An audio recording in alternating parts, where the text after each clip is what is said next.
بسم اللہ الرحمن الرحیم۔ صدر محفل، ابھی آپ نے اتنی خوبصورت گفتگو پروفیسر فرحت جبیل بخش صاحبہ سے سنی۔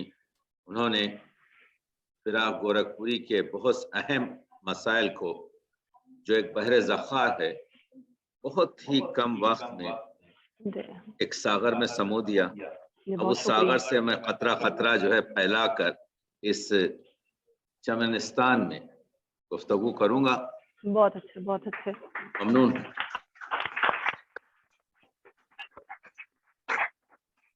یہ میرا پروفیسر صاحبہ جانتی ہیں، اور انہی کی جو کاوشیں اور یہ الطاف اور محبت کی وجہ سے میں یہاں پر آپ کے درمیان ہوں۔ بہت شکریہ، بہت شکریہ۔ اور کیونکہ دنیا میں بہت کم وومنس یونیورسٹیز ہیں، اور سب سے زیادہ وومنس یونیورسٹی پاکستان میں، اس کا اچھا، جو امپیکٹ ہے، ویسے تو علمبردار حقوق زنان کے بہت ہیں، لیکن بات کرنا کچھ اور ہے، عمل سے ثابت کرنا کچھ اور ہے۔ کیا بات ہے، بہت اچھے، بہت اچھے۔ یہاں پر اتنی یونیورسٹیاں، اور اس میں یہ طالبات اور آپ کی وائس چانسلر صاحبہ جو فزیشین ہوتے ہوئے بھی اتنی خوبصورت طریقے سے فاطمہ جناح وومنس یونیورسٹی کی سرپرستی فرماتی ہیں، اور اس اردو ادب، میں توقعات میری یہی ہیں کہ اور انشاءاللہ یہ ڈپارٹمنٹ اوپر جائے گا۔ آج ہم بات کرتے ہیں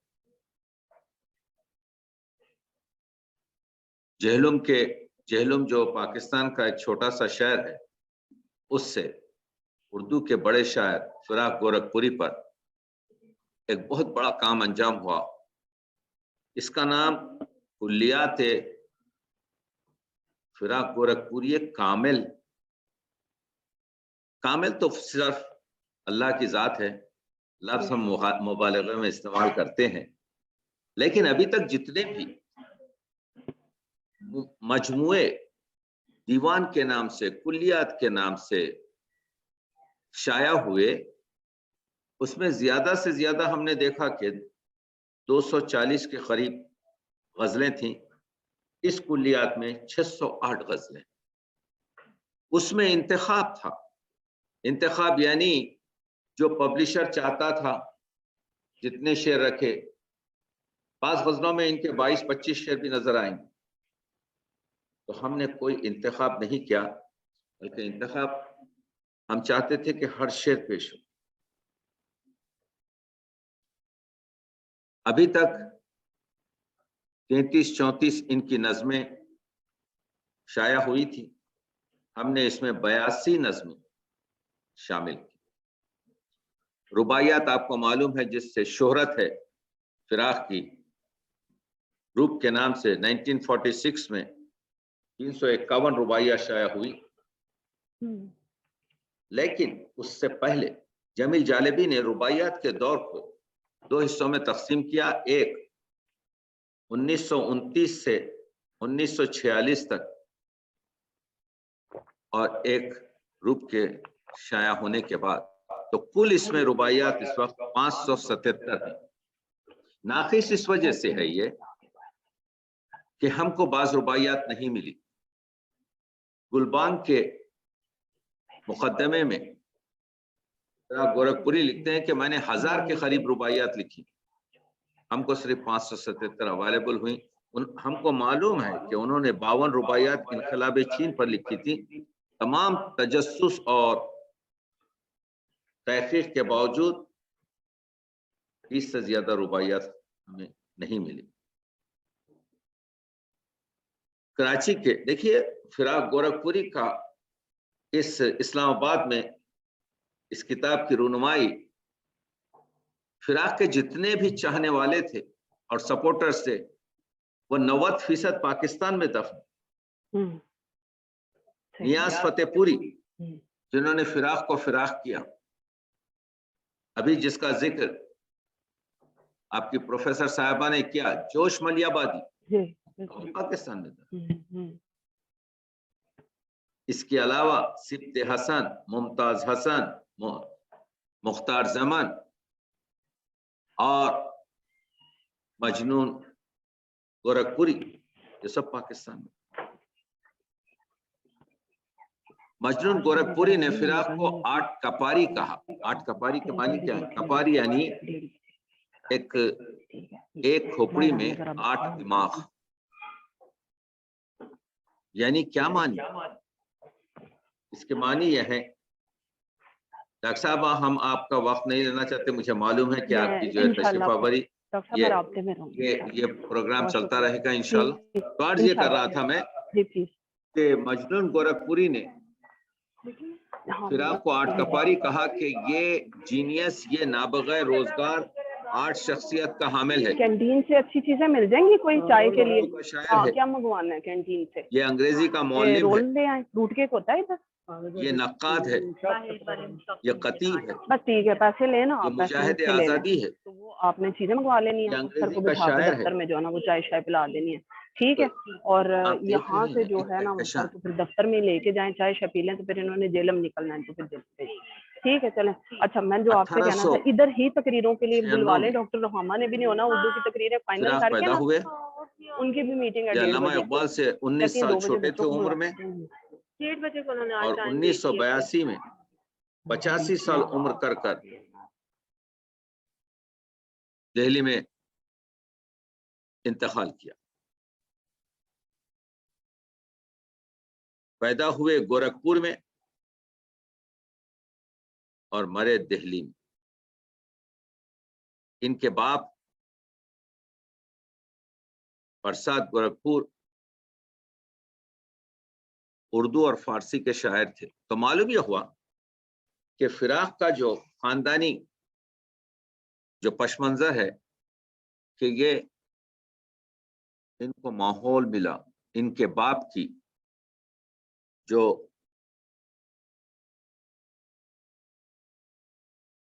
ربائی ہے، مثنوی ہے، سوری، جو ان کے باپ کی جو مثنوی عبرت ہے، مثنوی فطرت، وہ کافی مشہور ہوئی تھی۔ یہ عبرت تخلص کرتے تھے۔ انہوں ہی نے فراق کو اردو اور فارسی کی تعلیم دی۔ فراق نے گورکھپور سے میٹرک کیا اور پھر الہ آباد آئے، الہ آباد سے ایف اے اور بی اے کیا، اور آگرہ سے انگریزی میں ایم اے کیا۔ تو آپ دیکھ رہے ہیں ان کے شغل اگر آپ دیکھیں تو معلمی ہے اصل۔ یہ کانپور میں، یہ لکھنؤ میں پہلے ٹیچر تھے اسکولز کے، پھر جب ایم اے کر چکے تو الہ آباد یونیورسٹی سے جڑ کر 26 سال انگریزی کے پروفیسر ہو کر وظیفے پر سبکدوش ہوئے۔ فراق رگھوپتی سہائے نام تھا، کائس تھے، ہندوؤں کی ایک کاسٹ ہے کائس۔ گھر میں اردو کا چرچا تھا۔ باپ نے، میں نے بتایا کہ اردو اور فارسی پڑھائی، اور تلسی داس پنڈت نے ان کو مذہبی تعلیم دی۔ یہ ان کے باپ نے 3 بیویاں کی، تیسری بیوی سے یہ بڑے بیٹے ہیں، ان کی 3 بہنیں اور 5 بھائی۔ یہ شخصیت اس وجہ سے جاننے کی ضرورت ہے کہ یہ اردو ادب کا عجیب شاعر ہے، جس کی نجی لائف، جس کی پرائیویٹ لائف، جس کی بیگم کے بارے میں، جس کے بیٹے کے بارے میں، جس کی بیٹی کے بارے میں، جس کی خود اپنی تعریف باتیں کی جاتی ہیں، جس پر ہم نظر ڈالیں گے، کیونکہ میں وومنس کالج سے بات کر رہا ہوں، کچھ نکات اٹھانا چاہتا ہوں۔ جب میں یونیورسٹیوں میں بات کرتا ہوں اسکالر سے، طلباء سے، طالبات سے، تو میرے کچھ یعنی ویژن ہوتی ہے، میری کچھ فکر میں بالغی اس وجہ سے ہوتی ہے کہ آپ لوگوں سے میری توقع بڑھ جاتی ہے، کیونکہ کام تو ہوگا یہیں سے، بازار سے نہیں ہوگا، دانشگاہوں سے ہوگا۔ تو آپ دیکھ رہے ہیں کہ جہاں تک کہ شاعری کا تعلق ہے، کہتے ہیں کہ میں 13 سال 12 سال کی عمر سے شعر کہنے لگا، اور لیکن 19-20 سال کے وقت انہوں نے 1916 میں جگنو ایک نظم لکھی تھی جو بڑی پسندیدہ نظم، اور ایک جگہ لکھتے ہیں اصل شاعری تو میری 19-20 سال کالج سے شروع ہوئی۔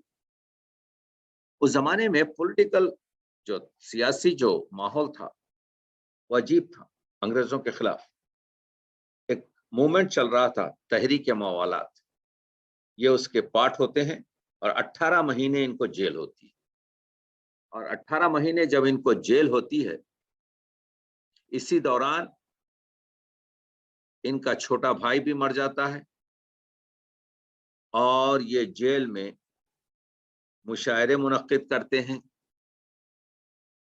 اس سے پہلے بھی انہوں نے مضامین انگریزی میں، ہندی میں، اردو میں ادبی مضامین لکھے تھے جس میں سیاسی چاشنی تھی، وہ کنٹینیو ہوتی۔ پنڈت نہرو کے یہ انڈر سیکرٹری بنتے ہیں، اور یہ چیز تقریباً 10-12 سال تک جاری رہتی ہے۔ جب وہ پنڈت نہرو انگلینڈ چلے جاتے ہیں تو پھر یہ اپنا معلمی کا تنخواہ تو ان کی 700-800 روپے تک بھی پہنچی ہے، لیکن یہ تنخواہ ان کو بس نہیں ہوتی تھی، تو کہیں پر مشاعرے پڑھ کر، کہیں پر مضامین لکھ کر، کہیں پر ریڈیو اور ٹی وی پر، ٹی وی تو نہیں تھا، ریڈیو، اور آخری عمر میں ٹی وی پر کچھ، اور بڑے بڑے ان کو ایوارڈ دیے گئے جس میں گیان پیٹھ اور ساہتیہ ایوارڈ، یہ تمام بڑی بڑی رقمیں ان کو ملی جس سے ان کا خرچ چلتا رہا۔ آئیے اب فیملی کے بارے میں بات کرتے ہیں۔ ان کا رویہ ان کی بیگم کے ساتھ افسوس کے ساتھ کہنا پڑتا ہے کہ بہت ہی عجیب قسم کا تھا۔ وہ لکھتے ہیں، ان کے الفاظ جو انہوں نے لکھے ہیں سنا رہا ہوں۔ خود مجھے اور میرے خاندان کو دھوکہ دے کر ایک صاحب نے میری شادی ایک ایسے خاندان اور ایک ایسی لڑکی سے کروا دی کہ میری زندگی ایک ناقابل برداشت عذاب بن گئی۔ میری بیوی میں کوئی اخلاقی عیب نہ تھا، اس کا میرے گھر آنا منحوس ثابت ہوا، اور اگر کوئی دوسرا ہوتا تو دوسری شادی کر لیتا یا من مار کر رہ جاتا۔ میں دوسری شادی بھی نہ کر سکا، اور تب سے آج تک میری زندگی ایک ناقابل برداشت تکلیف اور تنہائی کا شکار رہی۔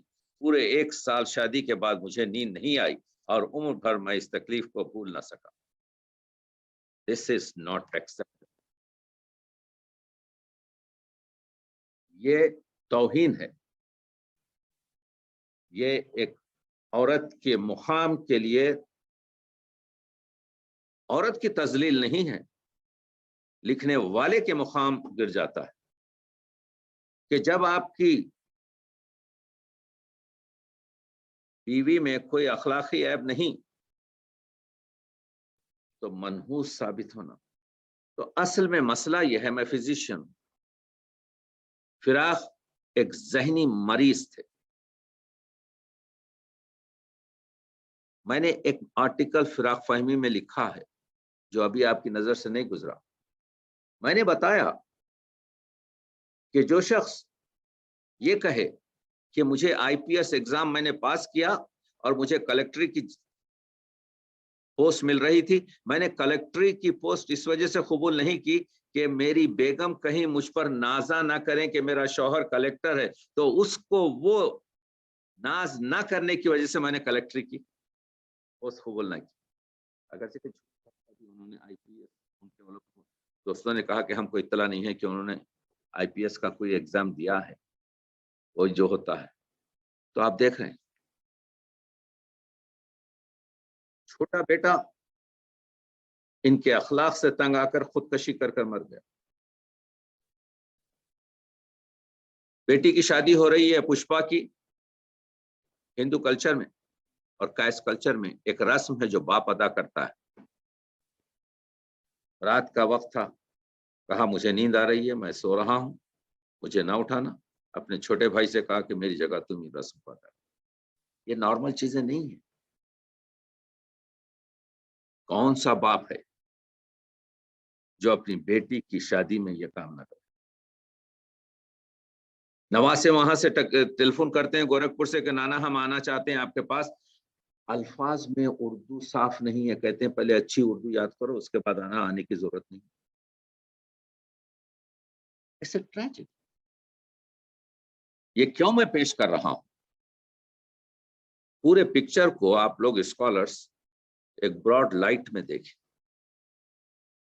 یہ ذہنی مرض ہیں. بہت سے امراض کے نام ہمارے پاس نہیں ہیں. جیسے اس دنیا میں شاید 4 لاکھ قسم کے پھول ہوں گے, زیادہ سے زیادہ ہمارے پاس 50 پھولوں کے نام, باقی سب کے نام نہیں ہوتے. تو بہت سے ایسے امراض ہیں جس کو ہم نے ابھی نہیں پہچانا. یہ اس وجہ سے میں نے کر دیا کہ اس کے بغیر ان کی شاعری, ان کے مسائل کو سمجھنا مشکل ہوتا ہے.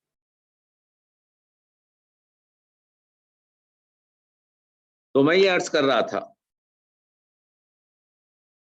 جوش ان سے 2 سال چھوٹے تھے اور ان کے مرنے سے 2 ہفتہ پہلے مرے. جوش نے ان کے بارے میں جو ان کا تعارف کروایا ہے وہ پڑھنا چاہتا ہوں. اس سے بہتر تعارف مجھے کہیں نہیں ملا. مجموعے ازداد آمیزے بلور و فولاد, گاہ نسیم بوستان, گاہ سرسرے بیابان. یعنی بعض وقت ایسی جو بیابان کی آندھی ہو, بعض وقت ایسی جیسے چمن سے نسیم سحر چل رہی ہو, گاہے خضر درگاہ, گاہے گم کرد راہ, گاہ شبنم برگ. بعض وقت ایسا معلوم ہوتا ہے اس شخص کی طبیعت میں کہ ایک ہرے پتے پر شبنم کا خطرہ رول رہا ہے. اور گاہ شعلے جوالا, گائے وقت ایسا معلوم ہوتا ہے کہ منہ سے شعلے نکل رہے ہیں. بے باک گاہے یزداں باغوش, بعض وقت یہ ہوتا ہے کہ یہ خدا کو لپٹے ہوئے ہیں.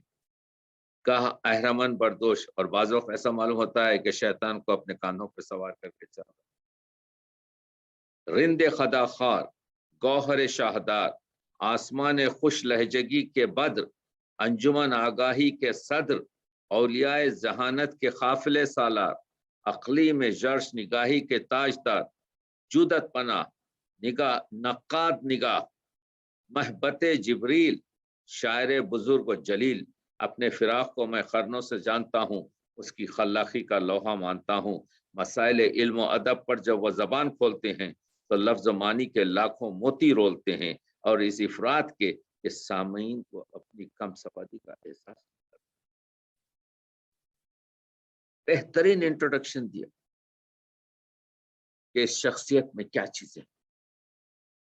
اس کے بعد سے کہتے ہیں کہ آگے بڑھ کر وہ ایک دوہری شخصیت کے انسان, کبھی مسیح دوراں ہیں اور کبھی موسیٰ عمراں, کبھی مہکتے گلزار کبھی اپی تلوار. اور جب یہ پیتے تھے شراب تو شراب پی کے اپنا توازن گفتگو کا معیار برقرار نہیں رکھ سکتے. آخر میں نہایت افسوس کے ساتھ میں یہ کہوں گا کہ ہندوستان نے ابھی تک فراق کی عظمت کو پہچانا نہیں ہے. سرکار ہند کو چاہیے کہ وہ ان کو سر آنکھوں پر جگہ دے اور ان کو باہمی وجوہ مطمئن کر کے اپنے دامن کو مزید پھولوں سے بھر لے اور نمک حرامی کے داغ سے اپنی پیشانی کو بچا لے. جو شخص یہ تسلیم نہیں کرتا کہ فراق کی عظیم شخصیت ہندوستان کے ماتھے کا ٹیکا اور اردو زبان کی آبرو اور شاعری کی مانگ کا سندل ہے، وہ خدا کی قسم پور مادر زاد ہے، زندہ باد فراق، آئندہ باد فراق۔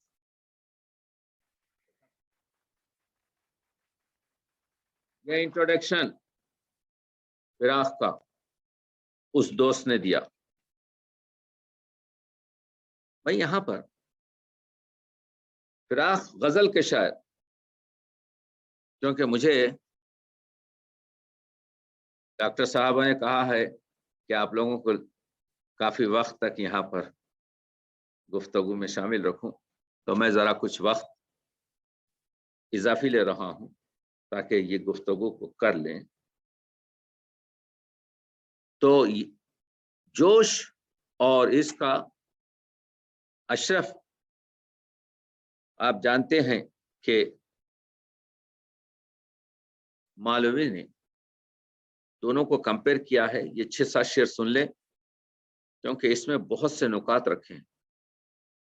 ادھر ہیں جوش شہنشاہ نظم شعلہ بیاں، ادھر فراق ہیں بزم غزل کی روح رواں، ادھر جلال شراب و شباب کا شاعر، ادھر جمال شب ماہتاب کا شاعر، ادھر ہے لب پہ اگر انقلاب زندہ باد، ادھر حیات درخشاں کا خواب زندہ باد، ادھر ہے گیسوئے الفاظ میں اگر شانہ، ادھر ہے زلف گراگیر کا وہ دیوانہ، ادھر زباں پہ اگر نعرہ بغاوت ہے جوش، ادھر غزل کی زباں نغمہ محبت ہے، ادھر ہے عرفی و فردوسی کی سخن سازی، ادھر ہے میر کے قلب حزیں کی غم مازی، ادھر کیونکہ جوش مشرقی دلدادہ، جوش فارسی شعراء کا مطالعے سے آراستہ، جوش اسلامی تہذیب کا نمائندہ، جوش لفظیات کا شہنشاہ، ادھر جو حافظ و خیام کا ہے کیف و سرور، ادھر ہے جذبہ مومن کی کافری بھرپور۔ یہ دو مینارے عظمت ہیں، دونوں لاسانی، ادب کے دونوں ہیں شہکار، ہیں یہ لافانی، کتاب زیس کے دونوں عہد، کتاب زیس کے دونوں ہیں عہد ساز ورق، جواب جوش ہے مشکل محال مثل فراق۔ دیکھا آپ نے خوبصورت طریقے سے کئی نکات کو پیش کیا۔ تو شخصیت اور فن کو جاننے کے لیے فراق اس کے ہم عصر شاعر جوش ملیح آبادی سے کمپیئر کیا، تو جوش غزل کا شاعر ہے۔ میں اپنے طالبات کو یہ اور اسکالرز کو یہ بھی بتاتے جاؤں، یہ جو ہم تقسیم کرتے ہیں، یہ غزل کا شاعر ہے، یہ نظم کا شاعر ہے، وہ مرثیے کا شاعر ہے، وہ مثنوی کا شاعر ہے، یہ ایک فیک قسم کی تقسیم ہے، ایسا نہیں ہوتا، سمجھیں۔ بڑا شاعر وہ ہے جو خطا کہے، ربائی کہے، قصیدہ کہے، مرثیہ کہے، مثنوی کہے، غزل کہے، نظم کہے، اگر اس میں تغزل ہے تو شعر اوپر جائے گا۔ جو تغزل جو ہوتا ہے، تخیل جو ہوتا ہے، لفظ کی چستی اور سستی جو ہوتی ہے، اس سے معلوم ہوتا ہے۔ ہاں، فراق غزل کے شاعر اس وجہ سے ہیں کہ انہوں نے غزل میں بہت سا اپنا عمدہ کلام کا۔ جوش نظم کا شاعر ہے، اقبال نظم کے شاعر ہیں، فانی غزل کے شاعر ہیں، فیض نظم کے شاعر ہیں۔ آپ کو یہ دیکھنا پڑے گا کہ جوش کے بارے میں ان کے زمانے کے شاعروں نے کیا کہا۔ یگانہ چنگیزی نے کہا، دنیا سے جاتے ہوئے غزل کو فراق کے ذمے کیا جا رہا ہوں، بڑا جملہ۔ جگر مراد آبادی نے کہا، جب ہم لوگوں کو بھول جائیں گے تب بھی جوش کی یاد تازہ رہے گی۔ اصغر گونڈوی نے کہا، اردو شاعری میں آنے والی شخصیت فراق کی شخصیت۔ نیاز فتح پوری کہتے ہیں اگر مجھ سے پوچھا جائے کہ آج کے شعرا میں سب سے درخشاں مستقبل کس کا ہے تو تنہا فراق کا نام۔ کلیم الدین کہتے ہیں میں فراق کو اردو غزل کا ایک اہم ستون قرار دیتا ہوں۔ دونوں طرف بات کی۔ گیان چند کہتے ہیں ان میں عروضی بہت سے سقام ہیں۔ احتشام حسین کہتے ہیں احساسات کی لطافت، جذبات کی شدت اور حسن اظہار کی ندرت اگر کہیں پر غزل میں ایک جگہ دیکھنا ہو تو آپ کو فراق کی غزل دیکھنا پڑے گا۔ دیکھا آپ نے؟ میں اسکالر سے بات کر رہا ہوں۔ یہاں میں یہ بتانا چاہتا ہوں کہ اب یہ بورنگ دور سے گزر کر میں بہت ہی اٹریکٹیو اور احساسی شاعری پر آنے والا ہوں۔ ذرا سا صبر کریں، کیونکہ بعض وقت پہاڑوں پہ آپ کے بیٹھے ہوئے جو ہے کیا کہتے ہیں سنگلاخ زمینیں ہیں، اس کے بعد وہ شاداب وہ بھی آئیں گے جس سے آپ لوگ محظوظ ہوں گے۔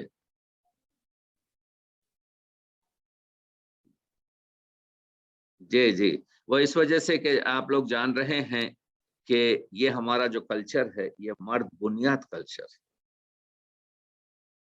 اگرچہ کہ ہم پرچم لے کر نکلے ہوئے ہیں کہ خواتین کا، دیکھیے عورتوں پہ رحم کرنے کی جگہ نہیں ہے، ان کا حق دینا ہے۔ رحم اور چیز ہوتی ہے، حق اور چیز ہوتی ہے۔ فقیر جب آپ سے پیسہ مانگتا ہے تو التماس کر کر التجا کر کر، بیٹا یا بیٹی جب آپ سے پیسہ مانگتے ہیں تو طلب ہوتی ہے۔ ایسے تو محبت جیسے جیسے بڑھتی جائے گی، لہجہ بڑھتا جائے گا، بدلتا جائے گا، عشق کے منازل۔ ایک شعر انہوں نے کہا تھا، مہربانی کو محبت نہیں کہتے اے دوست۔ فراق یہ کہا، ہم جس زمانے میں اسکول میں ہوتے تھے تو ایک دو بچے ہمارے ساتھ ایسے ہوتے تھے جو ہر لڑکی کے پیچھے چلے جاتے، اب وہ بیچاری جو ہے پریشان، تو تھوڑا سا آپ کے رحم کر دیتی تھی کچھ دن کہ ایک مسکرا کے دیکھ لیا، تو بس دیکھا کہ یہ مسلسل مہربانی حسن کی طرف سے ہو جاتی تھی۔ فراق کہتا ہے یہ عاشقی نہیں ہے، مہربانی کو محبت نہیں کہتے اے دوست، جب تک کہ اس میں حسن کی وہ رنجش، وہ مسائل نہ آئے۔ جب وہ شعر آئے گا تو میں آپ کے جو ہے آپ کو سناؤں گا۔ تو ایک مسئلہ اور شخصیت کا ان کی وہ ہے جو ان کی تعلی ہے۔ تعلی کیا چیز ہے؟ تعلی یعنی شاعر اپنے آپ پر سوچتا ہے کہ میں بہت بڑی چیز ہوں۔ خود جوش نے کہا کہ یہ شیطان آ کے ہر شاعر کے کان میں یہ پھونک دیتا ہے کہ تجھ سے بڑا شاعر کوئی ہے اور نہیں، اب وہ شاعر دوسرے کو مانتا ہی۔ ختم ہے مجھ پہ غزل گوئی یہ دور حاضر، فراق دینے والے نے وہ انداز سخن مجھ کو دیا۔ دیکھ رہے ہیں آپ، تعلی، اچھی تعلی۔ تیری غزل تو نئی روح پھونک دیتی ہے، فراق دیر سے چھوٹی ہوئی ہے نفس حیات۔ تیری غزل میں نے، فراق کہتے ہیں میں نے اس آواز کو پالا ہے مر مر کر فراق، آج جس کی نرم لو ہے شمع محراب حیات۔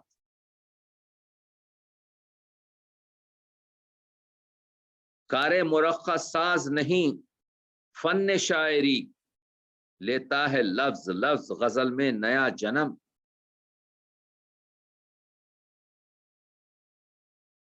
یہ جو تعلیات ہیں جس کی طرف میں 3-4 منٹ بات کرنے کے بعد آپ کو، مولانا روم نے کہا تھا خوش طرح باشد کے سر دل براں، گفت آیت در زبان دیگراں۔ اچھا تو یہ ہے کہ دلبروں کی بات چیت کوئی دوسرا کہے کہ آپ کتنے حسین ہیں، آپ کتنے انٹیلیجنٹ ہیں، آپ کتنے عظیم ہیں، یہ نہیں کہ میرے سے زیادہ خوبصورت اس دنیا میں کوئی نہیں ہے، میرے سے بڑا کوئی اس دنیا میں نہیں ہے، دوسرا اقرار کرے اس کا۔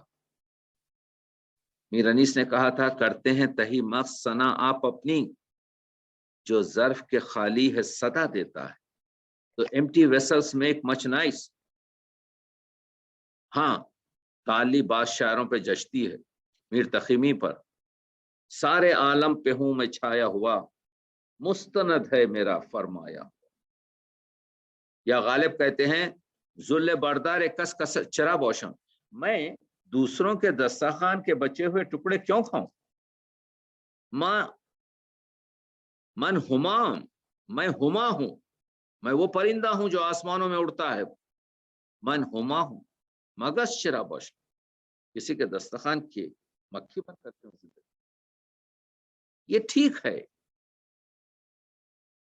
یا میں مختلف شاعروں کے تعلیت دیکھیے، جب تک کہ تقابلی طریقے سے گفتگو نہ ہوگی، اسکالرشپ اس گفتگو کا، آج ہم توسیع گفتگو کر رہے ہیں، توسیع گفتگو کا معیار ہی الگ ہوتا ہے۔ یہ پوڈیم آسان چیز نہیں ہے، میں آپ کو مختلف زاویوں سے جوڑ رہا ہوں، اس وجہ سے کہ تعلی کا مسئلہ یہ ہے کہ شاعر کہتا ہے، ایک جگہ یہ گفتگو ہوئی کیونکہ شاعر جو ہے دلمز الرحمان ہے، اللہ کا آپ کے شاگرد ہے، اور اللہ کو صرف زیبائی ہے کہ اپنی مدح اور اپنی حمد کرے، تو اس کے جو شاگرد ہیں ان کو بھی تھوڑا سا حق ہے کہ اپنے بارے میں ذرا بڑا چڑھا کے بات کریں۔ میری قدر کر اے زمین سخن، میر انیس تجھے بات میں آسماں کر دیا، سبک ہو رہی تھی ترازو شعر، مگر پڑھنا ہم نے گراں کر دیا۔ خوبصورت بات چیت ہے۔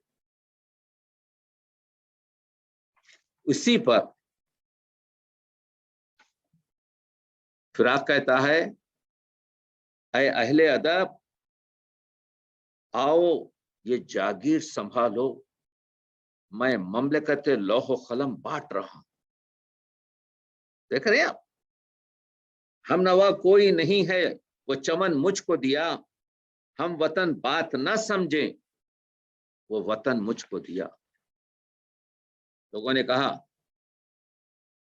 آنکھیں ہو تو دیکھ ان ترانوں کا کمال، الفاظ کے زیر و بم سے اڑتا ہے گلال، اوروں کے یہاں کہاں یہ تیور یہ رچاؤ، کیا سے کیا کر دیا ہے اردو کا جمال۔ ان تمام اشعار میں آپ دیکھ رہے ہیں کہ تعلی ہے، تعریف ہے۔ سن رہا ہوں فراق کے اشعار، یہ زبان تو ہے زندگی کی زبان، جو آج میری زبان تھی کل دنیا کی زبان ہو گئی ہے۔ میں نے بڑی محنت کی ہے، تمام ہزاروں اشعار سے یہ اشعار جو آپ کے سامنے پیش کر رہا ہوں، یہ کسی ایک جگہ ملتے نہیں، آپ محنت ہم کو کرنی پڑے گی اگر ہم کو سچی اردو خدمت کرنا ہے، تو پورے ذخائر کو کھنگالنا پڑے گا، الفاظ کو، ان اشعار کو چننا پڑے گا۔ آپ دیکھ رہے ہیں ہر ایک کے پاس حسن زباں وہ بیاں صحیح، لیکن کہاں سے لائے کوئی میرے فن کی بات۔ پیمبر عشق ہوں سمجھ میرا مقام، پیمبر عشق ہوں، بیوی کے ساتھ تو آپ نے دیکھا کہ کتنا اچھا آپ کے جو عشق کیا۔ پیمبر عشق ہوں سمجھ میرا مقام، صدیوں میں پھر سنائی دے گا یہ پیام۔ وہ دیکھ کہ آفتاب سجدے میں گرے، وہ دیکھ اٹھے دیوتا کرنے کو سلام۔ یہ جو تعلی تھی، میں ہوں فراق خود ہی لاکھ انجمنوں کی انجمن، جشتا ہے بہت سی چیزیں جو تعلی میں کہی ہے فراق نے صحیح کہی، لیکن انداز بیان جو کہتا ہے اپنی گراں میں چند خواب تھے، دے گئے دنیا کو ہم اور، اے غم دوراں اے غم جانا اے غم انسان، کیا کر زمانہ واردات قلب سننے کو ترستا ہے، اسی سے تو صدا آنکھوں پر میرا، اسی سے تو صدا آنکھوں پر میرا دیوان رکھتے ہیں، چھوڑے جاتا ہوں ایک ورثے اشک، اگلی نسلوں کے کام آئے گا، 40 سال پہلے انتقال ہوا۔ آپ جانتے ہیں میں نے ایک عنوان لکھا ہے فراق کی شاید 200 کے قریب شعر اس میں نے جمع کیے ہیں، کچھ شعر آپ کے سامنے پیش کیا، یہ بتانے کے لیے کہ فراق کو احساس تھا، سہل تو نے فراق کو سمجھا، ایسے صدیوں میں ہوتے ہیں پیدا، میرے اشعار پر سا دھنتی جائیں گی نئی نسلیں، بچا کر وقت رکھے گا یہ دستاویز انسانی، اسی وجہ سے ہو چکا دور بیروز مرزا کا، اب زمانے میں میرا دورہ ہے۔ کہاں تک آپ کو سناؤں؟ کہنے کا مطلب یہ ہے کہ شیخ فراق کے پاس تعلیات، میں چاہتا یہ ہوں ہمارے اسکالر سے، دیکھیے یہ ایم اے لے لیا، ماسٹر آف فلاسفی یا پی ایچ ڈی لے لیا، آپ کے جو ہے کیا کہتے ہیں ڈاکٹریٹ آف فلاسفی، یا ڈیلیٹ کر لیا لٹریچر آف لٹریچر، اگر یہ صرف عنوان حاصل کرنے کے لیے ہے اور ڈگری حاصل کرنے کے لیے ہے تو اٹس اوکے، مگر کوئی فائدہ نہیں ہوگا۔ اگر آپ نام کمانا چاہتے ہیں اور آپ اس میں فراق کی شاعری وہ ہے جس میں آپ نسوانیت کو دیکھنا چاہتے ہیں، جس میں آپ مقامی تھیوری کو، جس کی طرف میں آؤں گا، مقامی تھیوری دیکھنا چاہتے ہیں، جس میں جمالیات حسن دیکھنا چاہتے ہیں، جس میں ہمارے کلچر کی وہ خاص، آپ کو یہ معلوم ہونا چاہیے کہ بھکتی کی شاعری جو آفاقی شاعری کہتے ہیں، جو اس سرزمین کا جو کلچر ہے اس میں عورت عشق کرتی ہے، مرد عشق کرتا ہے فارسی میں اور عربی میں، مگر یہاں پر بھکتی کی شاعری میں عورت عشق کرتی ہے۔ بھکتی کی شاعری جس کو کہتے ہیں اس میں مین جو محور ہے وہ عورت محور ہے۔ تو آپ دیکھ رہے ہیں کہ اس موضوع کو میں یہاں پر ناتمام چھوڑتا ہوں اور آگے بڑھتا ہوں یہ بتاتے ہوئے کہ فراق کے پاس جو غزلیں ہیں، یعنی جو کلیات میں ہم نے آپ کے سامنے پیش کی ہیں، 608 غزلیں، اگرچہ کہ فراق نے کہا میں نے 1000 کے قریب غزلیں لکھی، ہم کو نہیں ملی، اس میں جو سب سے اہم کام ہم نے یہ کیا کہ قدیم ترین نسخوں سے صحت متن کری۔ یہ آپ کے پاس سب سے اہم چیز ہے تحقیق کا۔ تحقیق میں جتنے بھی نسخے آپ کو ملیں، ایسا نہیں کہ جو ہے فرض کیجئے کہ آپ پانی پہ کام کرنا چاہتی ہیں، ایسا نہیں کہ آپ ریختہ.com پر چلے جائیں یا آپ کے جو ہے کیا کہتے ہیں دوسرے .coms پہ جا کر فانی ڈالیں اور 13-14 کتابیں نظر آئیں، ایک کتاب فانی کی لے لیں اور اس پہ پورا آپ کا اپنا مقالہ کریں، یہ نہیں چلے گا۔ پاپڑ بیلنا پڑتا ہے، مشکلات کا سم، تمام کتابوں کو پڑھنا پڑے گا، اور تمام کتابوں کو پڑھنے کے بعد اس کا جس، اس کا جو رس ہے، اس کا جو نچوڑ ہے، اس کو حاصل کرنا پڑے گا، بلکہ اس موضوعات کے اطراف جو موضوعات ہیں ان کو بھی دیکھنا پڑے گا۔ اگر اس کے علاوہ دوسری زبانوں میں اس قسم کے موضوعات ہیں تو ان سے ان کا تقابل کرنا پڑے گا، تو تب جا کے معلوم ہوگا۔ تو یہ جو فراق ہے، فراق نے جیسا میں نے ابھی بتایا کہ ان کی جو شہرت ہے وہ ان کی غزل میں جو جدید حسیت ہے اور جو نئے تہذیبی شعور کی وجہ سے ان کی رباعیات میں جو ہندوستانی فضا ہے، یہاں پر 1938 میں جب انہوں نے عشقیہ اردو میں عشقیہ شاعری کا مقالہ لکھا تو انہوں نے کہا جی آپ جیہون کی بات کرتے ہیں، آپ نیل کی بات کرتے ہیں، آپ فرات کی بات کرتے ہیں، آپ کوہ قاف کی بات کرتے ہیں، آپ تمام ایرانی اور عربی اور خارجی تشبیہات کی بات کرتے ہیں، آپ داخلی بات ہی نہیں کرتے، آپ ہمالیہ کی بات نہیں کرتے، آپ چنار کی بات نہیں کرتے، آپ بھورے کی بات نہیں کرتے، آپ موتیا کی بات نہیں کرتے، آپ کوئل کی بات نہیں کرتے، آپ جو لوکل چیزیں ہیں جو مقامی مخالف. تو اگر آپ چاہتی ہیں کہ مقامی تھیوری، مقامی یہ جو نظریہ ہے اس سے ہماری شاعری کو جوڑیں تو آپ کو فراق کا کلام بہت مددگار ثابت ہو. مثالوں سے واضح کروں گا، مگر میں پہلے ایک چیز بتاتا ہوں. ابھی ہم 2-3 دن پہلے ایک جگہ پر بات کر رہے تھے ملتان میں، تو کسی نے شعر پڑھا، شب وصال کے بعد آئینہ تو دیکھ اے دوست، تیرے جمال کی دوشیزگی نکھر آئی. ایک لفظ کے بدلنے سے شب وصال پورا موضوع آپ کے دماغ کو ایک طرف لے گیا. صحیح شعر یہ نہیں ہے. یعنی شب وصال ایک موضوع کو اور ممنوع کو خوش تو ہے یہ شعر، لیکن اس میں معنی گیری نہیں ہے. ذرا وصال کے بعد اب وصال کا دروازہ کھلا. وصال سبھی شب وصالی نہیں ہے. وصال کہتے ہیں عاشق اور معشوق کے خیالات کا ایک جا ہونا. وصال کہتے ہیں فکر عاشق اور معشوق کی آمیزش.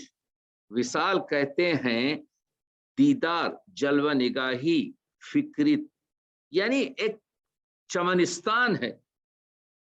مگر شب وصال ایک معاملاتی مسئلہ ہے.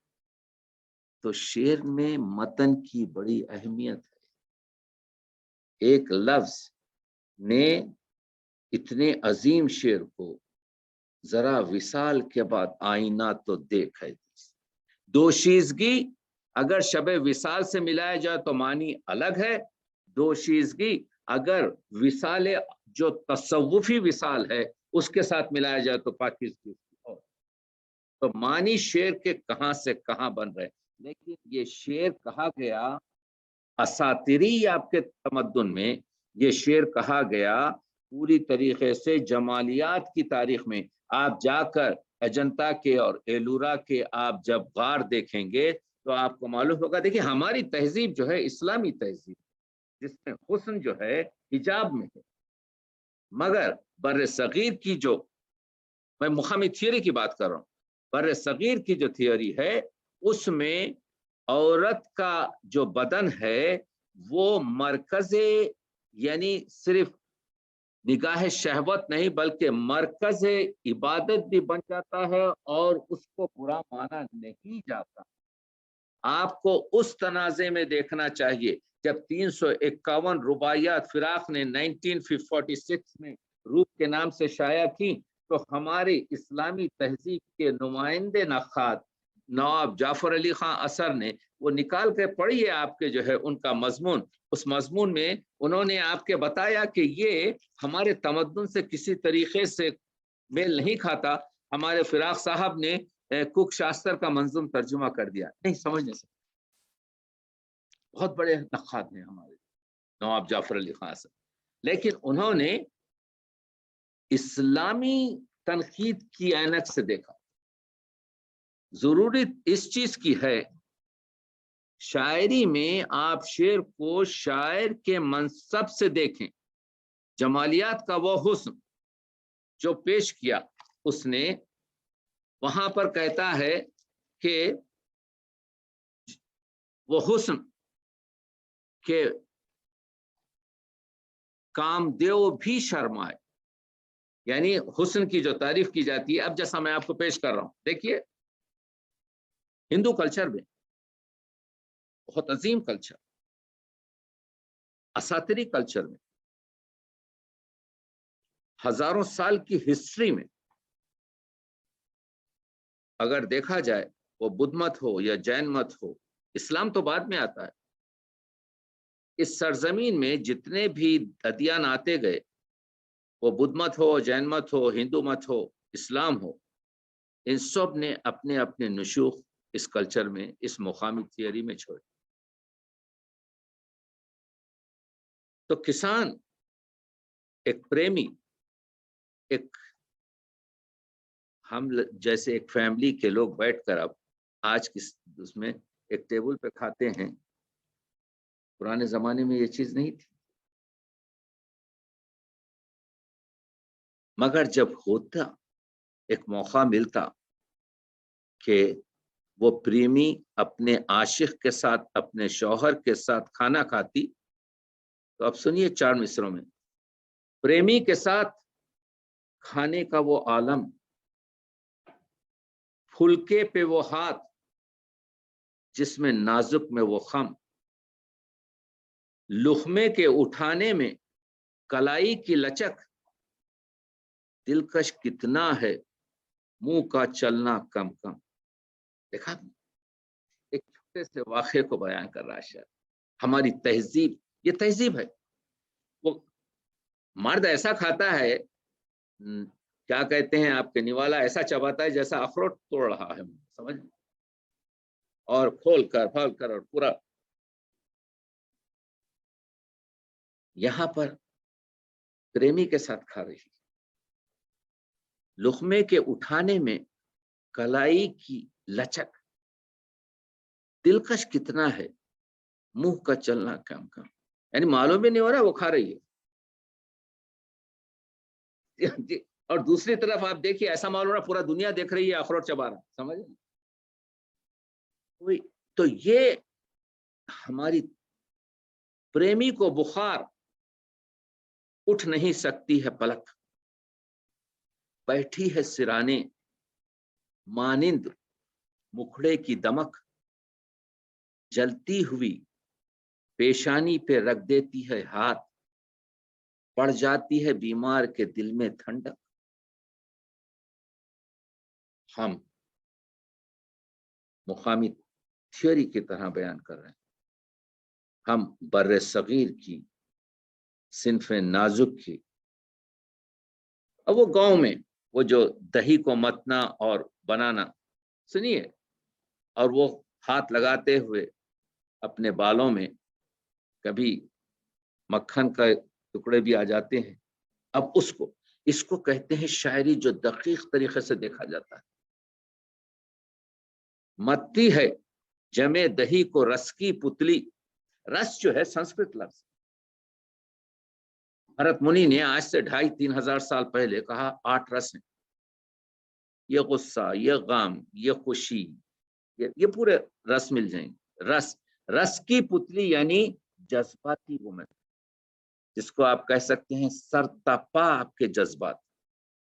متی ہے جمے دہی کو رس کی پتلی، الکوں کی لٹیں کچوں پہ لٹکی لٹکی، وہ چلتی ہوئی سڈول باہوں کی لچک، کومل مکھڑے پر ایک سہانی سرخی۔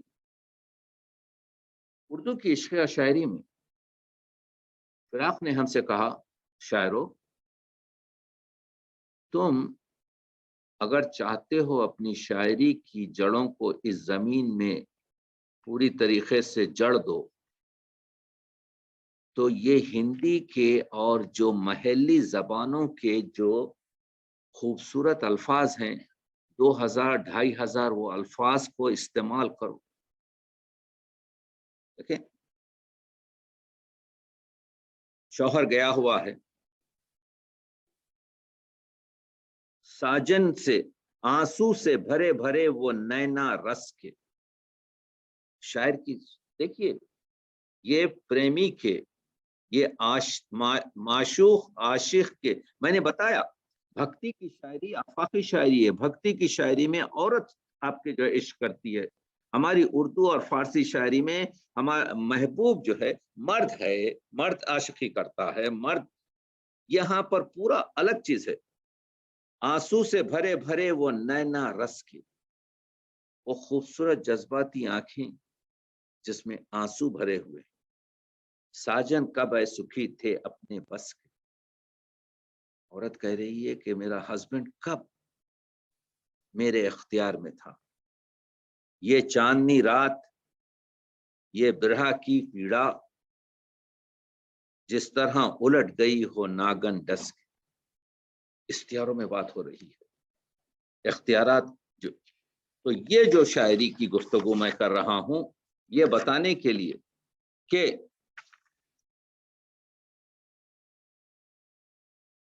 گاؤں کی جو کلچر ہے وہاں پہ 200 ساڑیاں آپ کے جو ہے ڈرائنگ روم میں لٹکتی نہیں رہتی، 1 یا 2 ساڑی ہوتی ہے، نہا کے اسی کو دھو لیا، اسی کو آپ کے، اب یہ سنیے، نرمل جل سے نہا کے رس کی پتلی،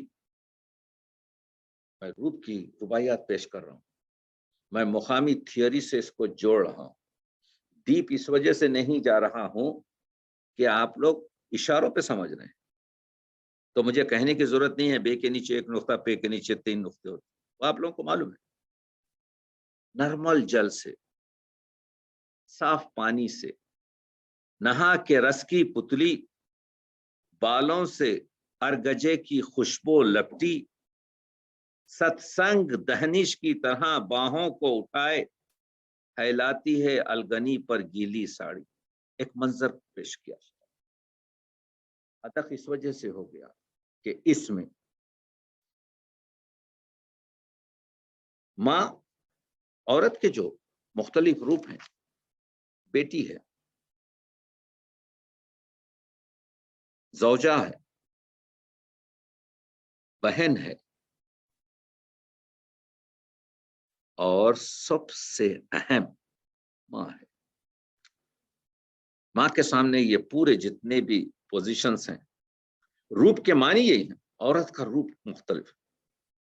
تو اب آپ دیکھیے بچے کو نہلا کے ماں کیا کر رہی، ربائی میں پیش کر، نہلا کے چھل کے نرمل جل سے، الجھے ہوئے گیسوؤں میں کنگھی کر کے، کس پیار سے دیکھتا ہے بچہ منہ کو، جب گھٹنوں میں لے کے ہے پہناتی کپڑے۔ ایک منظر کشی بتا دی کہ بچے کو نہلا کر ماں اپنے گھٹنوں میں بچے کو جما کر جب اس کو کپڑے پہناتی ہے تو بچہ پورا، ایک ربائی میں اس نے کہا کہ جب بچے کو ماں مارتی ہے محبت سے تو بچہ اس ماں کو، اسی ماں کو پکارتا ہے کہ بچہ ہے جو اس کو مار رہی ہے، کیونکہ بچے کو ایک ہی لفظ یاد ہے، ماں۔ تو یہ جو تاثیراتی چیزیں میں آپ کو بتا رہا ہوں، دیکھیے کیونکہ میرے پاس وقت نہیں ہے لیکن میں تشبیہ کی چیزیں بتا رہا ہوں، جیسے ندرت خیال دیکھیے، اب یہ شوکے کی آنچ ہے، روٹی پکا رہی ہے، تو جو آگ کا جو عکس ہے صورت پر پڑ رہا ہے، شاعر بیان کر رہا ہے کہ چوکے کی سہانی آنچ، مکھڑا روشن ہے، گھر کی لکشمی پکاتی بھوجن۔ آپ دیکھ رہے ہیں،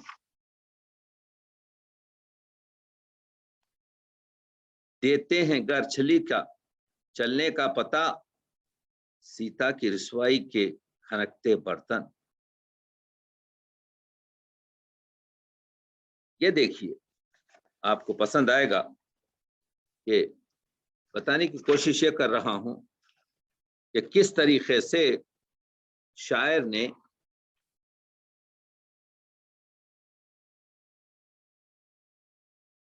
رحمت کا فرشتہ بن کے دیتی ہے سزا، وہی جو میں نے کہا، رحمت کا فرشتہ، ماں جب بچے کو مارتی ہے رحمت کی فرشتہ بن کے دیتی ہے سزا، ماں ہی کو پکارے اور ماہی مارے تو بچہ. تو یہ مقامی تھیوری کیا ہے؟ مقامی تھیوری یہ ہے کہ حضرت علامہ اقبال کے پاس دیکھیں تو علامہ اقبال جو بات کرتے ہیں وہ ہواؤں کی بات کرتے ہیں، وہ فضاؤں کی بات کرتے ہیں، وہ خلاؤں کی بات کرتے ہیں، وہ زمان و مکان کو توڑنے کی بات کرتے ہیں، وہ عشق کے زور سے جس کو ہم صاحب سلطان کہتے ہیں زمان و مکان سے آگے جانے کی بات کرتے ہیں. یہ سب علامہ اقبال کے پاس ملے گا. لیکن جس شاعر کے پاس زیادہ تر کلام یہ ملے گا کہ ہم کو زمین سے جوڑ دے، زمین کے ارضیت کے مسائل سے وابستہ کر دے اور یہاں کی کلچر کی گفتگو کرے، جس کو ہم مقامی تھیوری کہتے ہیں. مقامی تھیوری یہ ہے کہ ہماری جو تہذیب ہے جس کی صدیوں سے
پورا مدر انڈیا بیکار بنائی گئی.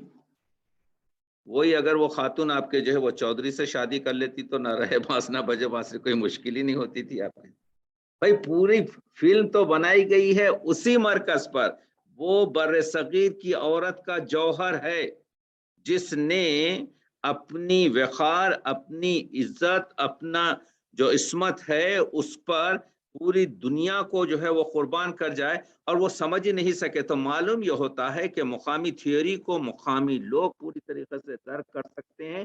اور مقامی تھیوری میں جو مسائل ہوتے ہیں کہ ایک شخص یہاں بیٹھ کر یہاں کے کلچر میں، یہاں کی آپ کی تہذیب میں، یہاں کے وقت میں پورے دنیا کا جو محاسبہ کرتا ہے اور منحصرہ کرتا ہے تو وہ جانتا ہے کہ مقامی تہذیب. اس پر آپ لوگوں کو کام کرنا چاہیے. یہ اس کے لیے وقت بھی درکار ہے اور یہ کام صرف یہیں پر ہو سکتا ہے. تو دیکھ رہے ہیں آپ کہ میں صرف یہاں پر یہ بتا رہا ہوں کہ ان کے پاس جو 577 رباعیات ہیں اس میں تو 351 رباعیات روپ کی ہیں، گلبانگ میں 158 رباعیات ہیں اور روح کائنات میں 60. انسانیت جو ہے اس کا مسئلہ ہے. انسان کو انسان بنایا تو نے، وجدان کو وجدان بنایا تو نے، ہر فن کو آئینے حقیقت کا کیا، ہر علم کو عرفان بنایا تو نے. قوموں کے تضاد کو مٹانا ہے تجھے، قوموں کی بنیاد کو مٹانا ہے تجھے. ناقابل تقسیم ہے دنیا کی فلاح، تقسیم مفاد کو مٹانا ہے تجھے. دنیا کو جنگ سے بچانا ہے تجھے، اقوام کی دشمنی مٹانا ہے تجھے. جو جاگ کے بھی ہیں قانون زدہ، ان جاگے ہوا کو جگانا ہے تجھے. یہ جس طریقے سے آگے بڑھتے ہیں آپ نے دیکھا کہ مشکل موضوع ہے، لیکن میں یہ بتانے کی کوشش کر رہا ہوں کہ فراق نے کس طریقے سے اردو شاعری میں، اردو رومانی شاعری میں، عشق شاعری میں آنکھوں کو بڑی اہمیت دی جاتی ہے. ہم ایک شعر جو ہے سودا کا لے کر صبح سے شام تک اسی کو تکرار اور تکرار کر رہے ہیں. کیفیت چشم اس کی مجھے یاد ہے سودا، سفر کو میرے ہاتھ سے لینا کے چلا، میں ہر کتاب میں ملے گا. مگر آپ فراق کو پڑھیں. سنسکرت کی پرانی کتابوں میں پڑھ رہا تھا اس زمانے میں ایک بڑے گھر میں 16-17 نوجوان پیر بھی رہتا تھا. زن و شوہر بات کرنے کے بہت سے ان کو موقع, آنکھوں سے بات کرتے تھے صرف. یعنی ہسبینڈ اینڈ وائف جو تازہ دلہا اور دلہن ہوتے تھے, ان لوگوں کی مجبوری یہ تھی, they are talking with their eyes.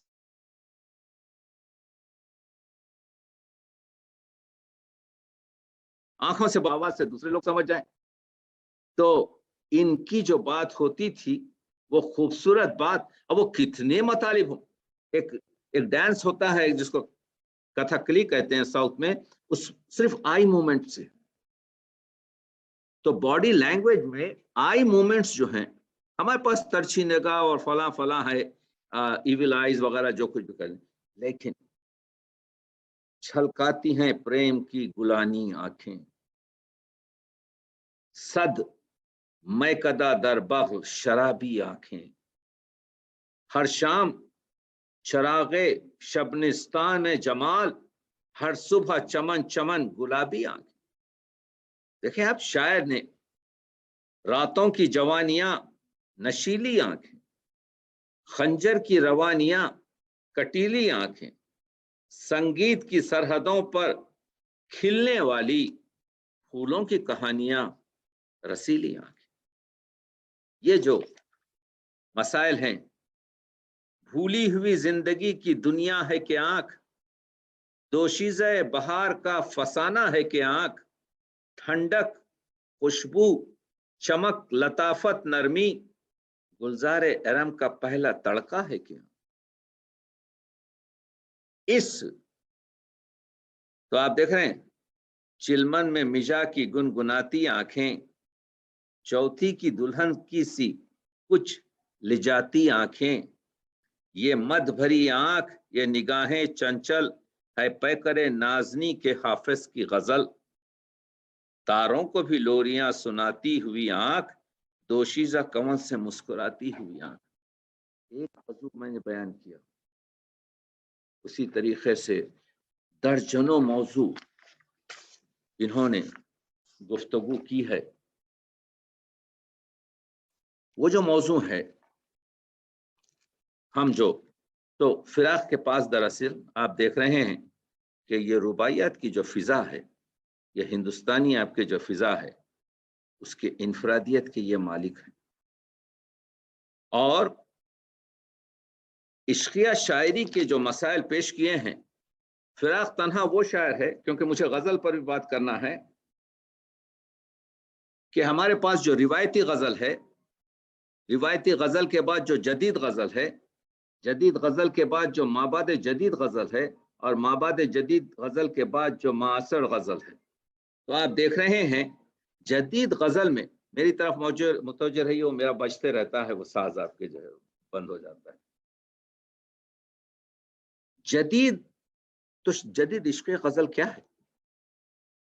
پرانے اگر آپ گلدستے پڑھیں, ارے اس نے خنجر مار کے میرا جو ہے دل کا ٹکڑا کر دیا, اور اس نے آپ کے کیا کہتے ہیں اس کے کوچے میں جا کے دفن ہو گیا, میں اس کے پیروں سے آپ کے لپٹ لپٹ کر رویا, یعنی اس طرح سے چھوٹے قسم کے جو ہے آپ کے باتیں. جدید عشقیہ غزل میں عاشق پسماندہ رونے اور گڑ گڑا کر محبت کا بھکاری نہیں, بلکہ پروقار محبت سے بھرا ہوا فرد ہے, جو سماجی سطح پر معشوق کا ہم پلہ ہے. کیونکہ بناوٹ نہیں. جدید غزل میں اگرچہ حسن و عشق معاملات ہی کو اہمیت اور مرکزیت حاصل ہے, لیکن یہاں پر غم جانا کے ساتھ غم دوراں بھی شامل ہے. وہ کہتا ہے بیگم بالکل ٹھیک ہے, آپ فرما رہی ہیں یہ کام کرتا ہوں, لیکن مجھے کام پہ تو بھی جانا ہے نا, زندگی کو بھی تو چلانا ہے. جدید عشق غزل میں مجنون کے جنون کی پیروی نہیں, گریبان پھاڑ کر آپ کے جو ہے کیا کہتے ہیں دشت و بیابان میں پھرتے ہوئے نعرہ لگاتے ہوئے جا رہے ہیں, ایسا کوئی نہیں ہے جدید غزل میں. جدید غزل میں مجنون کے جنون کی پیروی نہیں, اور نہ کوہ کسی خواب کی حسن درکار ہے. معمولی وہی ہماری لڑکیاں اور وہی ہمارے لڑکے کس طریقے سے حسن و عشق کے معاملے کو انجام دیتے ہیں۔ جدید غزل میں تصوف، فلسفہ، اصلاحات، تلمیحات، علامات اور اشارات قدیم مروجہ معنی سے ہٹ کر بیان کیے گئے۔ اب وہ کوہ خاف کی ضرورت نہیں ہے۔ آپ کی جو ہے حسن جو ہے خوش نہیں ہوتا کہ میں اگر کہوں کہ آپ کوہ خاف کی پری معلوم ہو رہی، آپ کو جوڑنا پڑے گا مقامی کہ فلانی جو ایکٹریس نظر آتی ہے پردے پہ اس طرح سے لگ رہی ہو، تو اس انف۔ اب کوہ خاف کی پری کسی کی نے دیکھا ہی نہیں، کوہ خاف کی پری کو کون؟ تو اور کہنے کا انداز، ایک مدت سے تیری یاد بھی آئی نہ ہمیں، اور ہم بھول گئے ہوں تجھے ایسا بھی۔ کیوں یہ شعر آپ کے زبان زد عام ہو گیا؟ دیکھا آپ نے تالیاں بج گئیں، اس وجہ سے کہنے کا انداز جس طریقے سے تھا۔ ایک عمر کٹ گئی ہے تیرے انتظار میں، ایسے بھی ہیں کہ کٹ نہ سکی جن سے ایک رات۔ دیکھ رہے ہیں آپ، یہ معنی زندگی ہے 4 دن کی، ابھی پڑھا گیا ہے شعر، بہت ہوتے ہیں یارو 4 دن بھی، شام بھی تھی دھواں دھواں، حسن بھی تھا اداس اداس، دل کو کئی کہانیاں یاد سے آ کے رہ گئیں۔ میں شعر یہ جو پڑھ رہا ہوں سنیے، اور اس شعر میں دیکھیے کہ جدت کیا ہے۔